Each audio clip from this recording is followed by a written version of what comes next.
Enquanto estava nesse mundo, Jesus era o Consolador, pois era quem orientava, confortava e fortalecia os discípulos através de palavras de esperança, das promessas acerca do reino vindouro.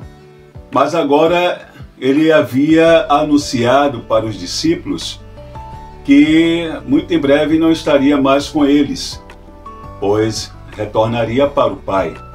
E conhecendo a tristeza e a necessidade espiritual dos seus discípulos, bem como daqueles que viriam a crer nele como Filho de Deus e Salvador do mundo, consolou-os falando acerca do Espírito que o Pai enviaria, ou seja, um outro Consolador, que lembraria a eles tudo aquilo que ele, Jesus, havia os ensinado, bem como capacitaria-os a pregar e viver o Evangelho, realizando grandes obras, sendo testemunhas de Jesus, tanto em Jerusalém, como na Judéia, Samaria e confins da terra. E é sobre a promessa do Espírito Santo, esse outro Consolador, o Paráclito, o assunto do vídeo de hoje. Que a graça e a paz de nosso Senhor Jesus Cristo esteja com você, meu querido irmão, minha querida irmã. Eu me chamo Gilmar Reis e estamos iniciando mais um vídeo aqui no nosso canal Firmado na Palavra, seção EBD. E hoje estaremos estudando a lição de número 10, que tem por título A Promessa do Espírito. E o texto áureo da lição diz: E, havendo dito isso, assoprou sobre eles e disse-lhes: Recebei o Espírito Santo. João capítulo 20, verso 22. Aqui são palavras e ações de Jesus que, após ressuscitar, aparece aos seus discípulos em um lugar, muito provavelmente o cenáculo, onde eles estão ali escondidos a portas fechadas, ali confusos, com medo, céticos, tristes. E Jesus aparece a eles ali, ressurreto, sauda-os com a paz, se apresenta para eles mostrando as suas mãos furadas, o seu lado transpassado. João não registra, mas Lucas capítulo 24, verso 39 diz que Jesus também mostra os seus pés furados. E quando eles ali confirmam que diante dele está o seu mestre Jesus ressurreto, eles se alegram.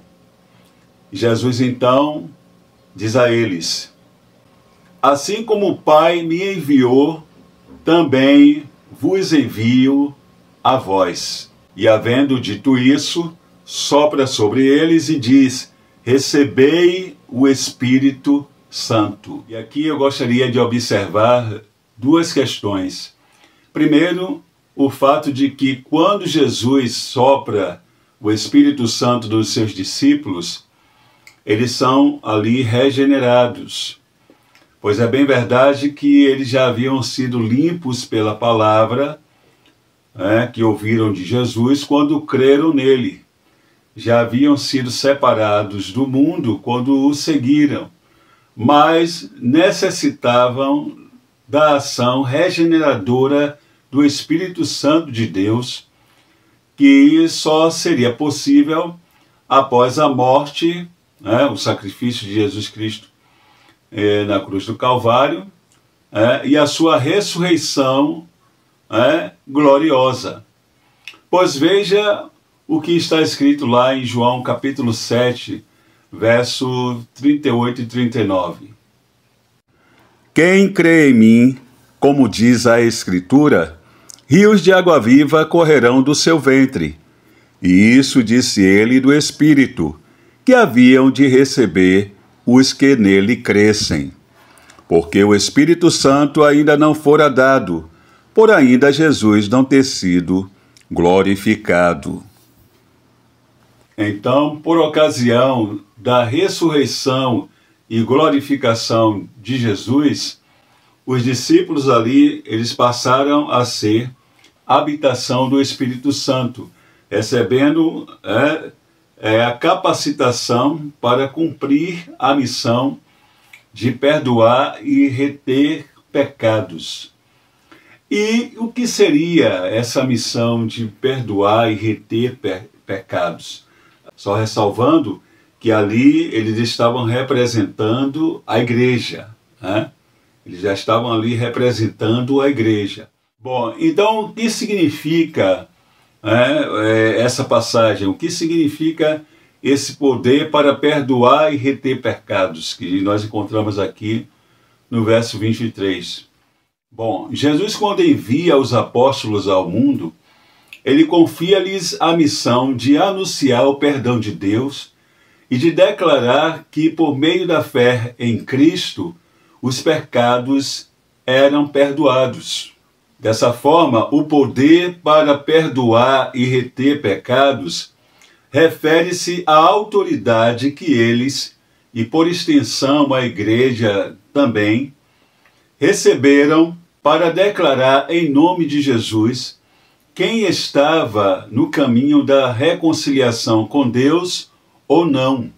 Esse poder não implica que os discípulos eles pudessem perdoar ou reter pecados diretamente, sob autoridade em si mesmos.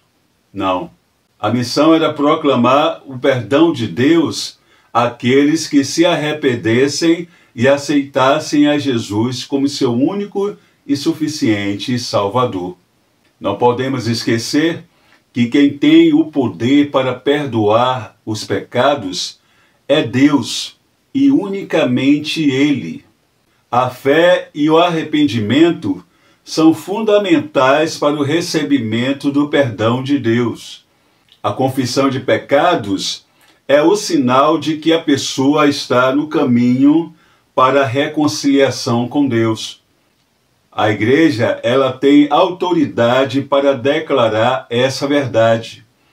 Mas quem perdoa ou retém os pecados é Deus. E a verdade prática da lição diz o seguinte, que a promessa do Pai não se restringe a um grupo particular ou a um período específico, mas inclui todos aqueles que se arrependem e creem no Evangelho.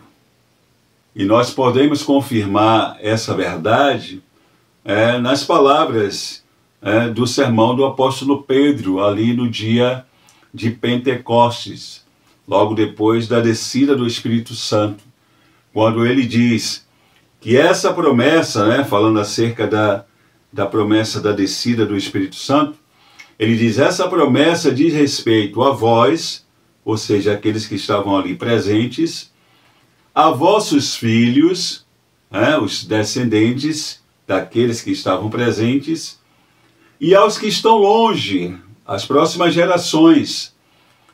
E aí ele reitera, e a todos quanto o nosso Senhor Deus chamar. Então, queridos, já se passaram mais de 2000 anos e essa promessa nos alcança a mim e alcança você, que já entregou a sua vida a Jesus Cristo, que já o confessa como seu Senhor e Salvador. Essa promessa é para mim e para você, é para a igreja do Senhor. Não se restringe, como foi dito na verdade prática, a um período específico, não. Ela diz respeito a nós também. E a palavra-chave da lição é Espírito, ou Espírito Santo, do hebraico Ruach Kadosh e do grego Pneuma Hagios. Nós sabemos que o Espírito Santo, ele é Deus. Ele é igual com o Pai e com o Filho, em majestade, glória e poder. Eles são da mesma substância, são pessoas distintas. O Pai não é o Filho, O Filho não é o Pai, e o Pai e o Filho não é o Espírito Santo. Eles são pessoas distintas, porém comungam da mesma divindade. São Deus. É Deus subsistindo em três pessoas: o Pai, o Filho e o Espírito Santo.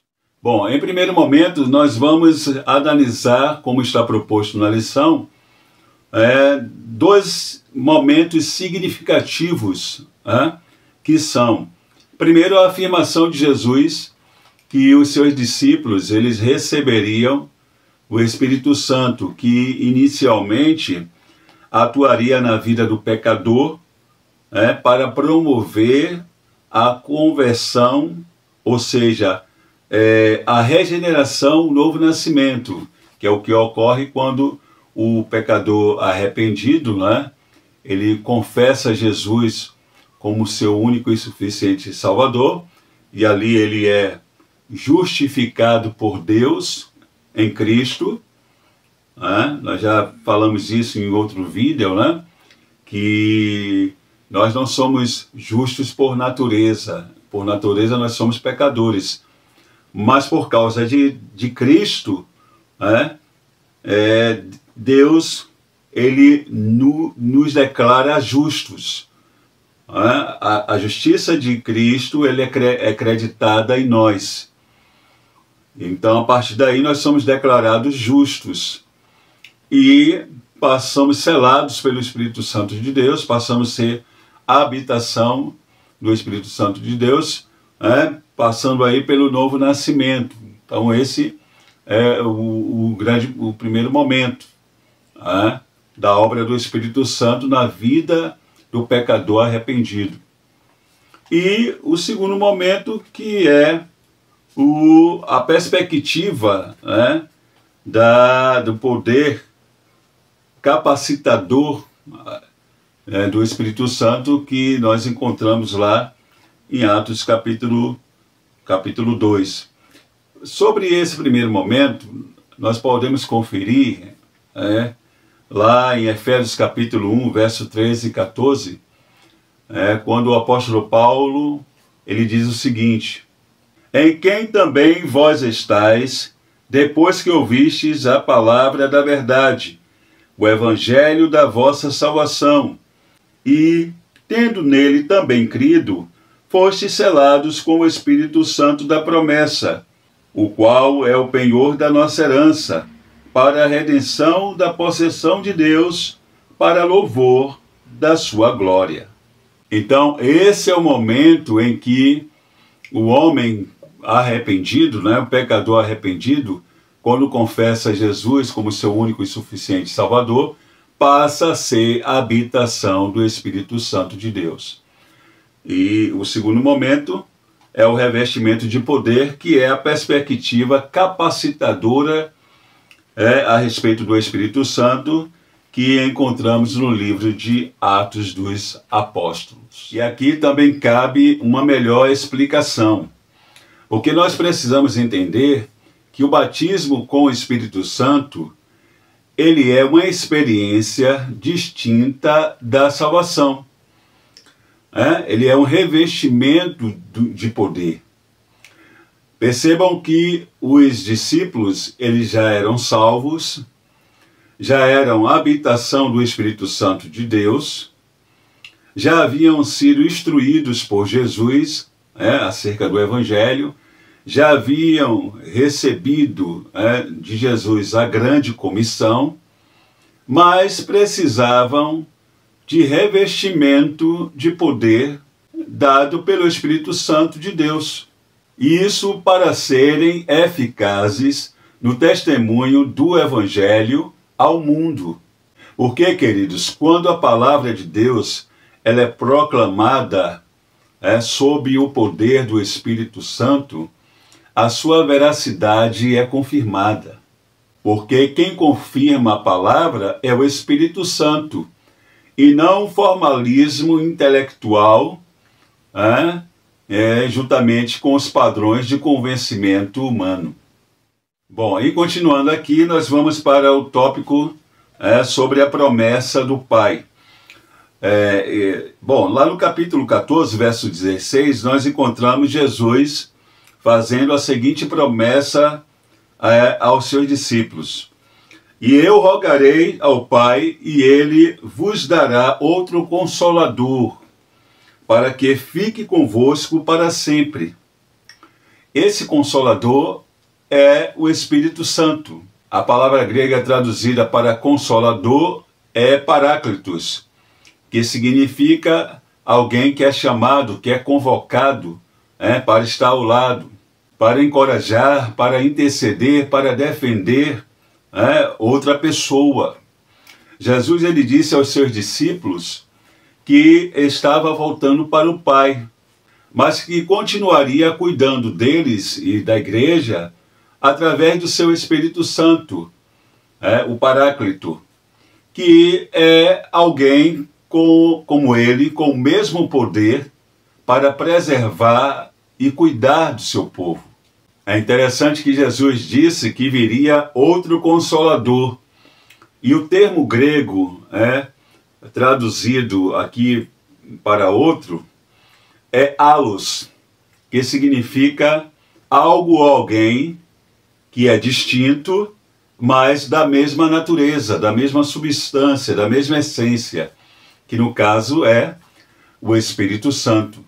Se o Espírito Santo ele fosse diferente de Jesus, o pronome que seria usado aqui não seria allos, seria héteros. Héteros paráclitos, que significa outro diferente. O termo héteros expressa uma diferença qualitativa e denota outro do tipo diferente. Mas Cristo prometeu enviar outro Consolador, allos Paráclito, ou seja, outro como ele, e não héteros. Para a melhor compreensão dessa obra consoladora do Espírito Santo, gostaria de compartilhar com vocês uma nota do Ensinador Cristão, ano 27, número 101, que vai aparecer aí na tela. O comentarista diz o seguinte: a obra consoladora do Espírito Santo não se resume a encorajar em momentos de tristeza, mas também a ensinar verdades profundas acerca da fé em Deus nas adversidades. O controle do Espírito Santo sobre a jornada do crente nesta vida terrena está atrelado aos propósitos divinos. Deus não apenas acompanha, mas ensina, adverte e fortalece o crente para cumprimento da missão para a qual o chama a cumprir. Outro ponto interessante é que Jesus ele promete que o Espírito Santo estaria conosco e habitaria em nós. E aí a gente precisa entender o que é estar conosco e habitar em nós. E no caso ali dos discípulos, o Espírito Santo estaria com eles, agindo ali no ambiente onde eles chegassem, e também habitando em cada um deles individualmente. E aí trazendo para nós, é o que ocorre hoje. Cada um de nós temos o privilégio de sermos a habitação do Espírito Santo de Deus. E ao mesmo tempo que ele habita em cada um de nós, quando nós nos reunimos como igreja, ele também está ali agindo no ambiente da igreja, através dos dons espirituais, das manifestações dos dons, dos louvores, através da palavra, da pregação da palavra. Ele vai ali agindo nos corações daqueles que muitas das vezes são apenas visitantes, ainda não são convertidos, mas quem convence através da pregação da palavra é o Espírito Santo de Deus. Então ele vai agindo ali naquele ambiente. Ao mesmo tempo que ele habita em cada um de nós, ele age também no ambiente em que nós estamos ali reunidos. Isso é maravilhoso, irmãos? Isso é maravilhoso.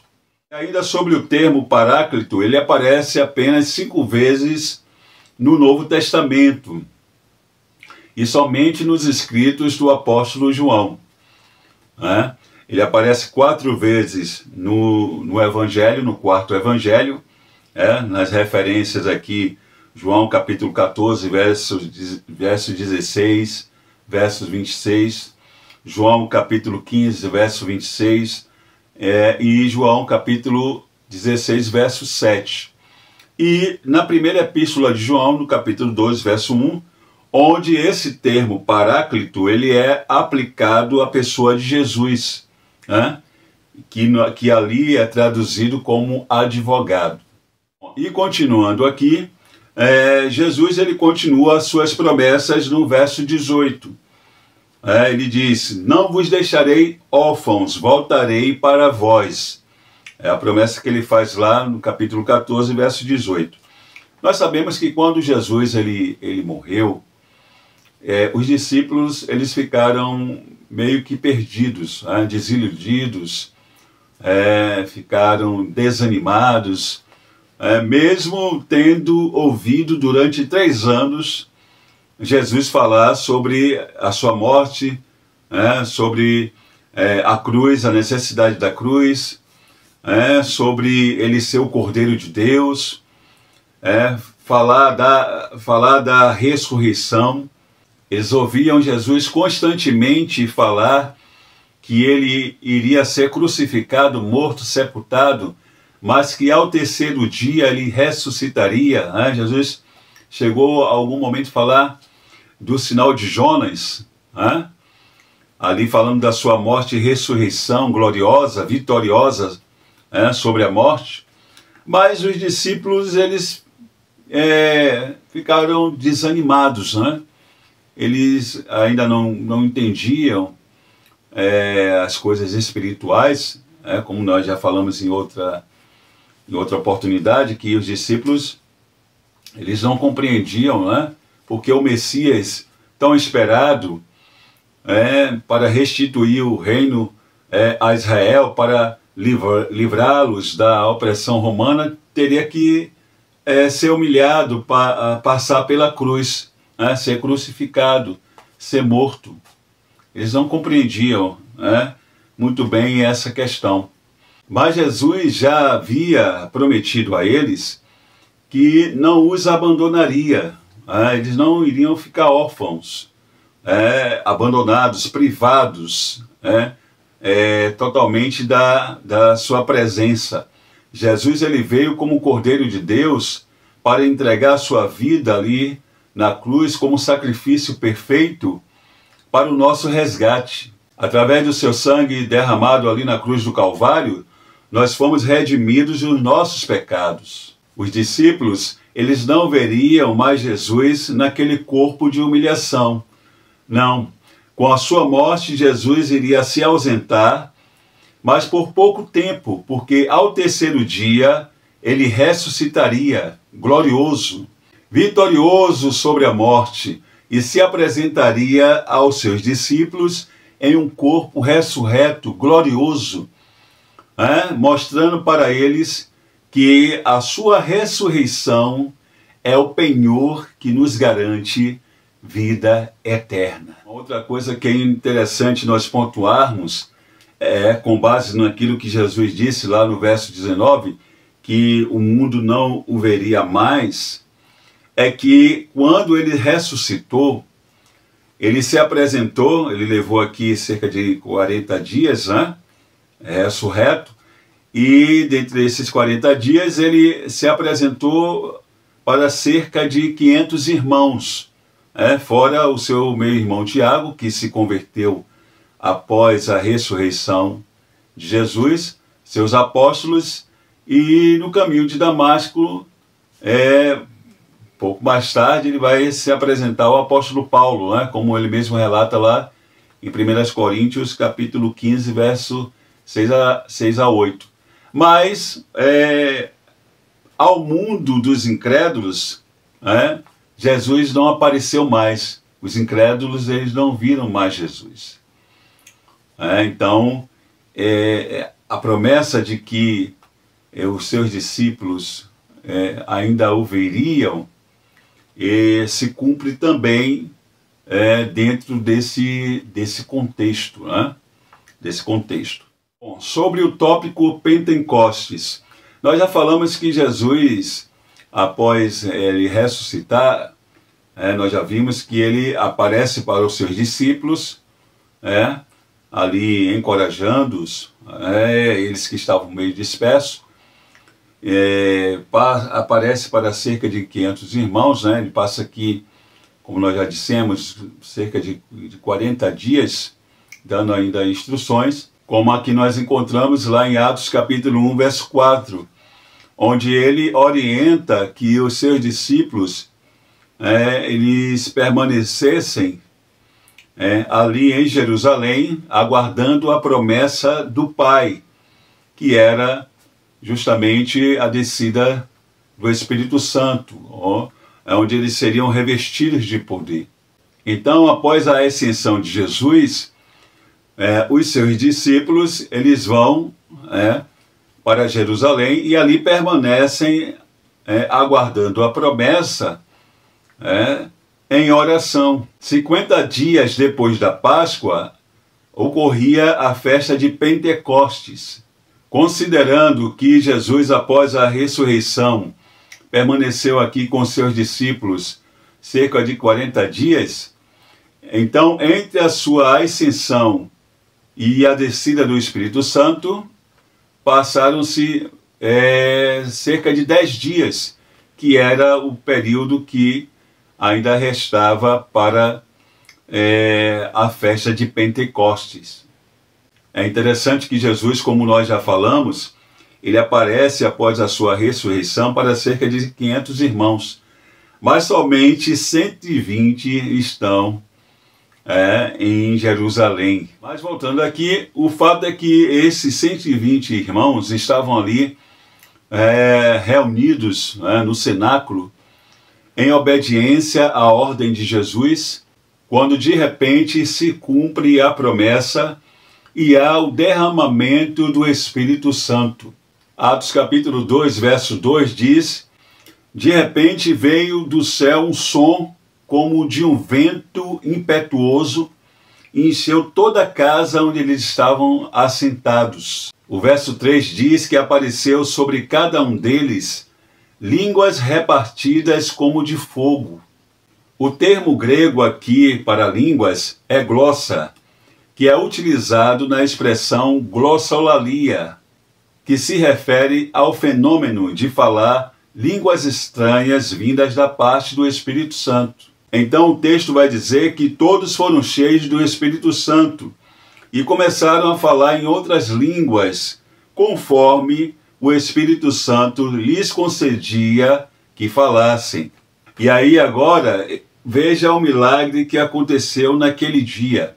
Cada judeu das nações mencionadas ali no livro de Atos, mais precisamente nos versos 9, 10 e 11, ouviram aquelas vozes juntas em uma só voz, chegando aos seus ouvidos nas suas próprias línguas em que eram nascidos.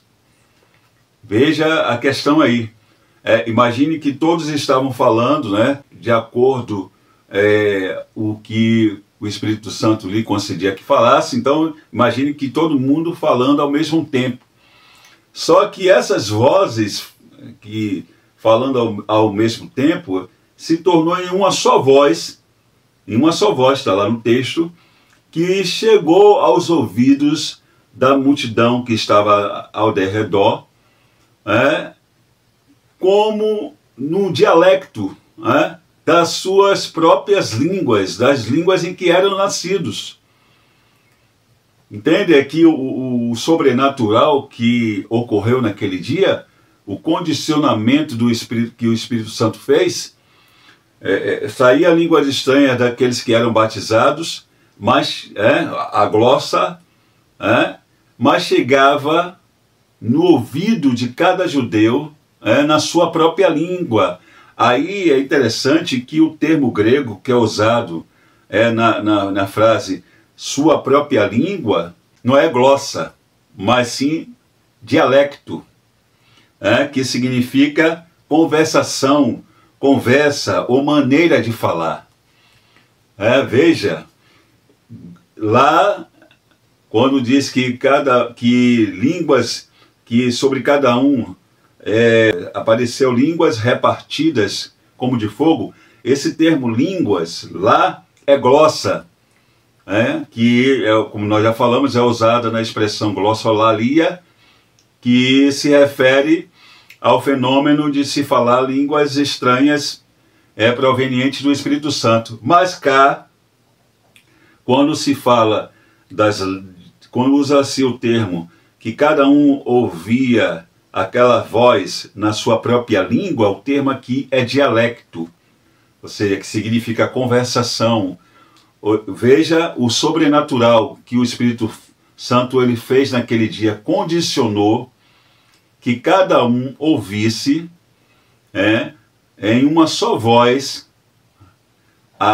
aquelas línguas, em uma só voz, no seu próprio idioma. Então, o grande foi o milagre, grande foi a manifestação sobrenatural de Deus naquele dia de Pentecostes. O dia de Pentecostes foi o dia em que houve o encontro do Espírito Santo com a igreja. E aqui nós vemos que a festividade judaica do dia de Pentecoste assume um novo significado em Atos capítulo 2, porque é o dia em que o Espírito Santo ele desce e reveste a Igreja de Cristo. A Igreja de Cristo ela é inaugurada, manifesta ao mundo e capacitada para cumprir a grande comissão.